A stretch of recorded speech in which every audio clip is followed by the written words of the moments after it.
Hello, Nocticla here once again. Happy Pride Month. This is the only video I have managed to make this month. Some resource issues. So I'm just gonna talk about something that makes me happy. First of all, look how darn cute my notebook is. It's a panda with boba tea. And here is my boba tea. It's green apple. It's very good. And then, first, a little unboxing. These are my new Aro and Ace rings. If you have followed me, I have had multiple videos about my Ace rings. But these are stone. Wow, this tape is pretty good. Okay, finally.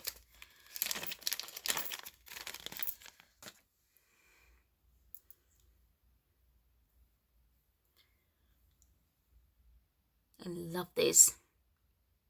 Okay, so now for the actual topic of discussion. So, I love these two books.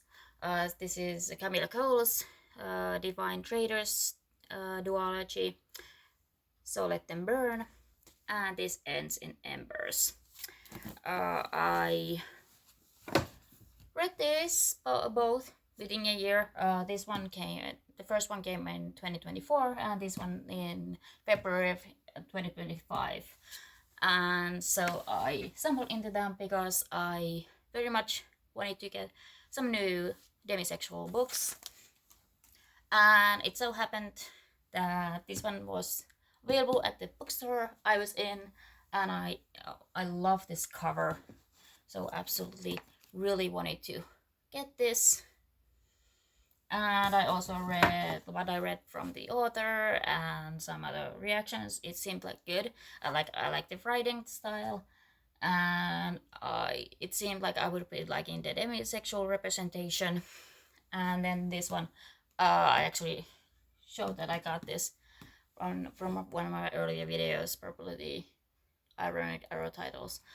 So anyway, I thought I couldn't get this from the store when I was in Helsinki the last time, but then it was, so I'm very happy.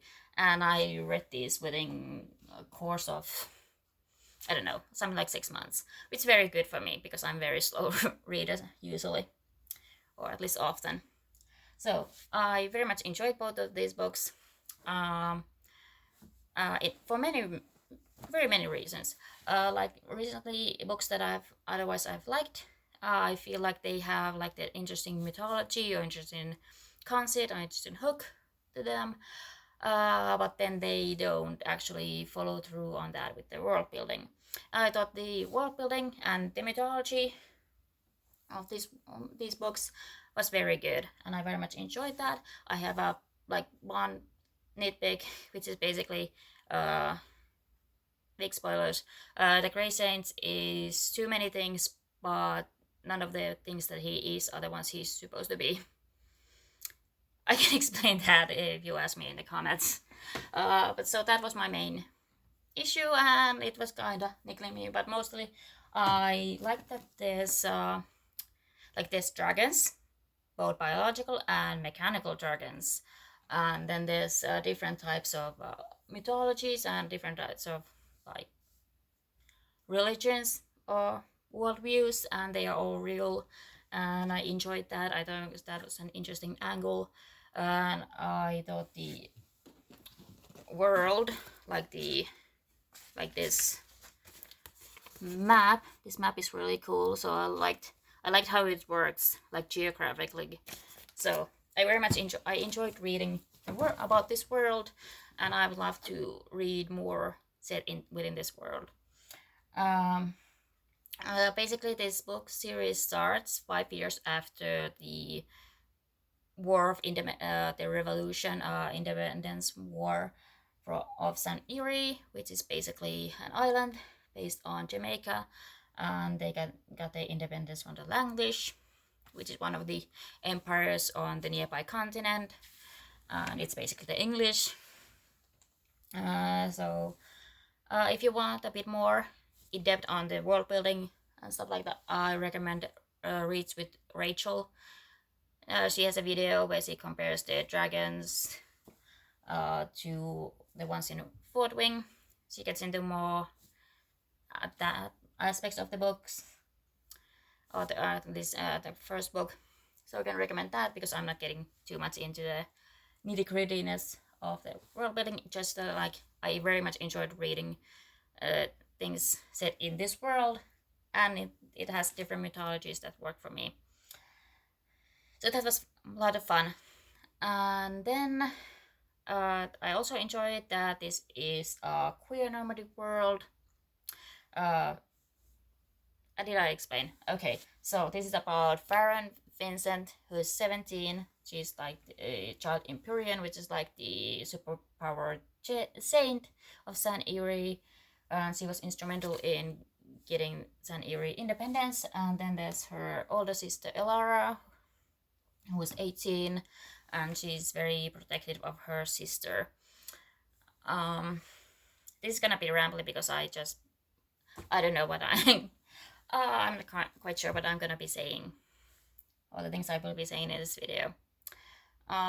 So yeah, and what I very much enjoy about this, even though these sisters don't get that much like on-page interaction with each other, it is like the central relationship in many ways in these books. Like the reason Farron does or her big fuck up at the end of the first book is because she's trying to save Elara, and even after the fuck up, Elara is like, my sister's doing this because she thinks this is right.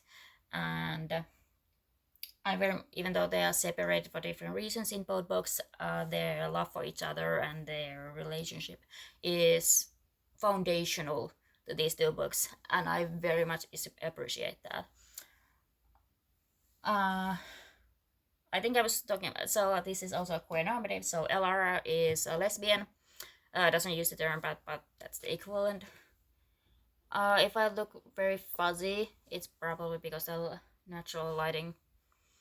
So anyway, so she's a lesbian and she has ex-girlfriends and she has a new girlfriend in the books, and I enjoyed it, and I like her romantic issues, not because she's a lesbian, but like any other, her issues are like any other relationship. So I like that. And then Farron is demisexual and most likely also demi-romantic, and I think that's like there's some heavy topics in the book, like colonialism and imperialism and post-war PTSD, and they were former slaves, and there's been slavery and stuff like that. So there are some heavy topics, but I also think it's handled very well. Like, again, of course, I'm not black. I don't know what other various black readers might feel about how the is handled, but I enjoyed.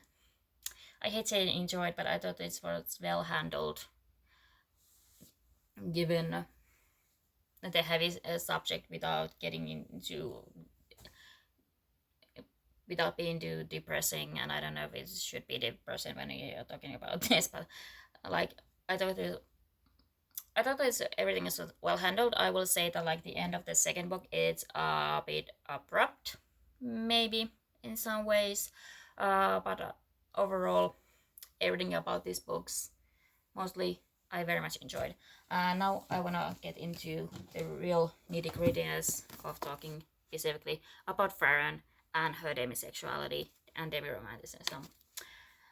So I just like, if you watch my other videos before this, I talked a lot about how I've been very disappointed various ace rep that I've read over the past couple of years now, and so it was so gratifying to finally again have a character where I feel like someone is actually no, like knows what they are writing.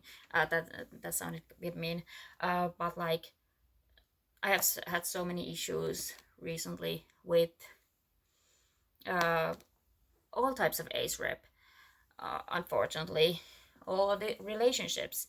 Like I might like the rep, but I don't care about the relationship. And here, I absolutely love the relationship. I'm not saying that like it takes that much like page time. Like it's not the main thing going on. Like there's like worries about imperialism, and then there's saving her sister or saving their worlds, whatever. Also going on, but I really like the romantic subplot in this, and I very much enjoyed how Farron's relationship with her love interest developed, and there is a bit of a love triangle thingy, uh, which but I don't mind it. It's like I understand the love triangle both on page and out of page. I don't know if you talk about it like this, but I read that Kamilah Cole talked about that the reason she put a bit of a love triangle in this first book is because she wanted to have a black girl who's on the asexual spectrum be shown as desirable to guys, and I very much respect that. And I don't think the unsuccessful half of the love triangle is too egregious. Like I understand how it works and how how it develops, but it also doesn't distract from the main love subplot that Farron has. Okay, and also, so like uh, around page 60, Elara elaborates that like Elara knew when she was 13 that she liked girls, her crush liked boys, and her sister Farron liked no one. So that was like one of my big issues has been like, so even if a character is demisexual, they are still very often put into the insta love situation, and it can work, but most often it doesn't. And in fact, it usually just feels like it's undercutting the actual demisexuality that is supposed to be portraying, and that's very frustrating. I need to drink.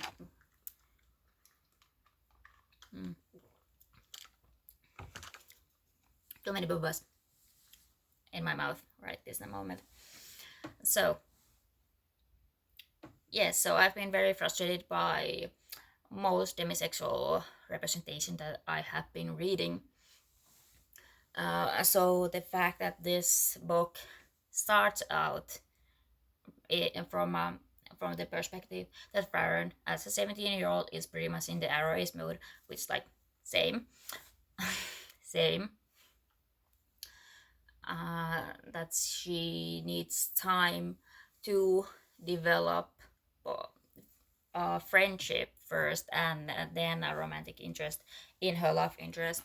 And it's actually, as I was thinking about this video this morning, it's kind of actually does a decent job of having semi enemies to enemies to friends to lovers, semi enemies to friends to lovers thing. Because like no spoilers, Reeve Warwick is Farron's love interest.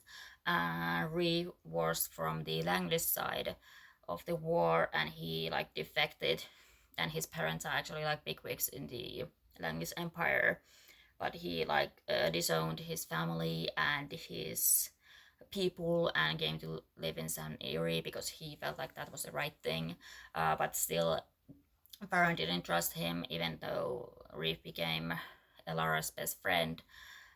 So basically, when they have to work towards trying to save Elara, they get to truly know each other for the first time, and then it becomes so like they have a bit of an antagonistic relationship that then becomes into a friend, forms into a friendship, and then it becomes romantic. And I thought that was very well developed. and it was given the time and space to develop into a romance. And I also really appreciate that Farron doesn't become a demisexual sex goddess after she becomes attracted to Reeve. Because again, I feel like you can do it, it can be done. But if you have a character who's like, I've never thought about sex before until I met you, until I'm now attracted to you, and then I'm still perfect at sex, it's like, it's just very annoying. But Farron stays like, okay, I kissed him and it was good for me, but was it good? I haven't kissed anyone. I don't know. I don't know what did it. Was it good? I don't know how I did, and I appreciate that. And I also appreciate that I don't remember which book, but in one of those books, she's like, oh, she has that what I love, and it's if if people feel like this all the time, like this horny, this oof attracted, like how can they stand if they feel like this all the time? And I like that. So Farron managed to uh, not fall into a lot of the traps that a lot of demisexual representation falls into. And I think part of it, because this isn't a primarily romance book, it was that gave this romance time to actually develop as a subplot, because it wasn't the main focus of the book. I'm hoping someone can actually at some point write a I'm hoping I can at some point read a demisexual romance book where it does actually feel like someone gets to develop their attraction in time, and have the character actually embrace being demisexual, either like with the label or not. Because like I could talk, I could talk a very long time about various demisexual books that I hated, unfortunately, but this one I loved. And this ends in Embers also continues that same dynamic.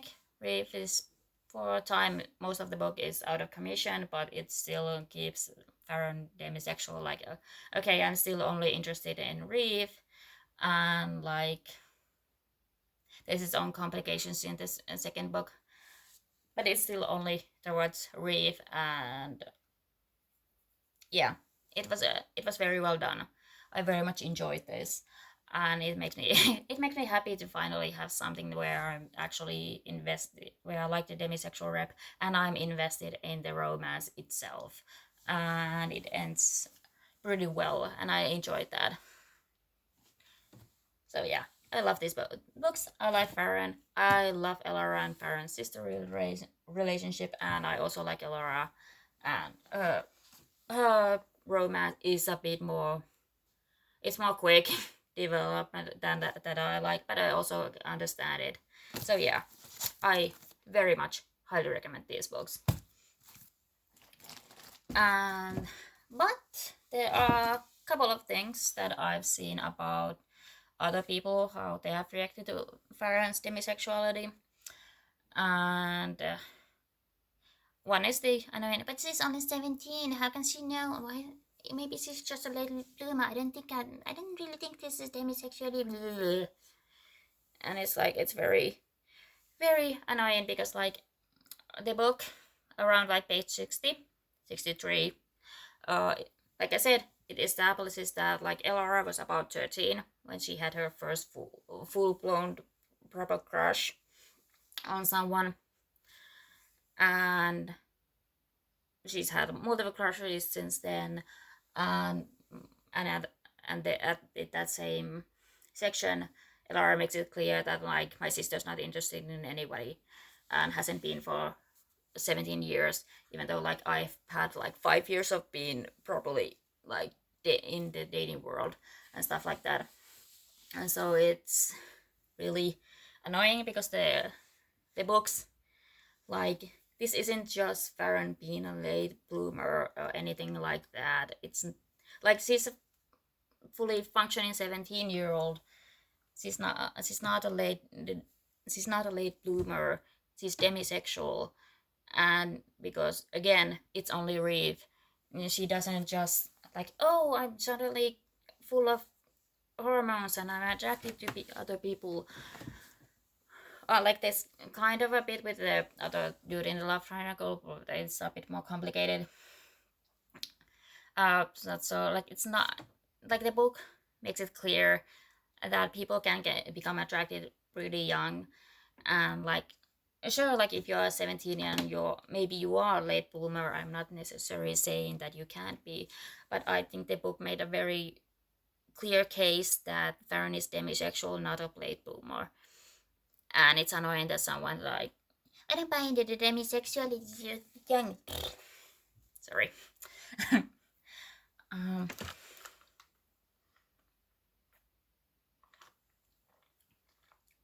so many boobas.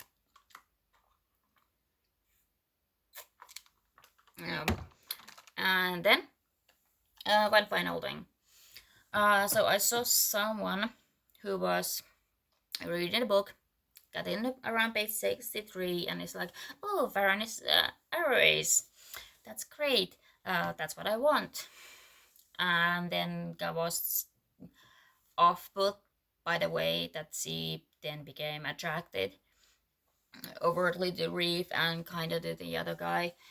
And in many ways, I feel sympathy for that.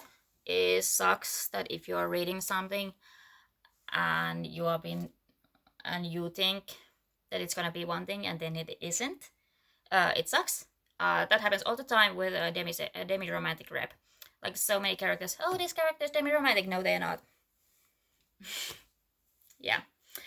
So like, I can understand and I'm sympathetic to it because like, yeah, it's established in page 63 that Farron is somewhere is aspect, and then it takes her like maybe, I think it's somewhere in the 200s pages that she then becomes attracted to Reeve and accepts that she's attracted to Reeve. So that's like a long time to just, if you're not reading it from the perspective that like this is relationship building, that this is attraction building, things that happening, then I can understand why it might feel off to you.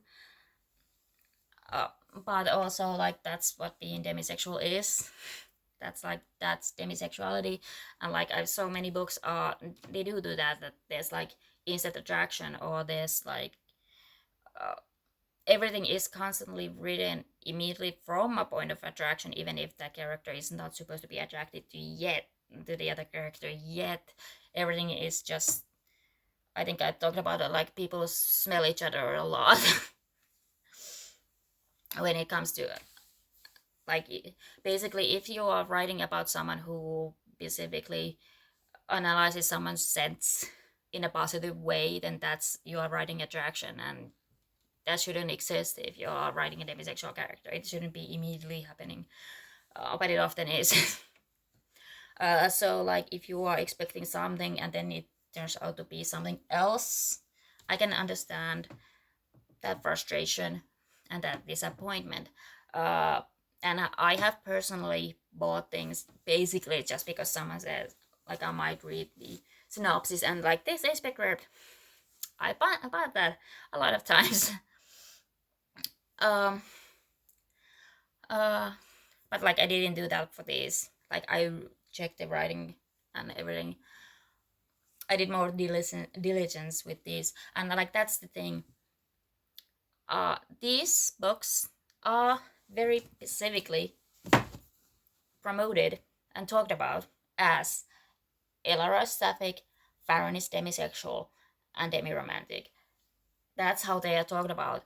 So if you missed that, if you just saw this awesome cover and decided to buy that and you didn't know, then like, yeah, I can understand you might be disappointed if you thought you were getting something and then you got something else. But these are very specifically, Farron is very specifically talked about as a demisexual character, and if you miss that, there's like, I feel sympathy for you, but like that's on you. I don't know.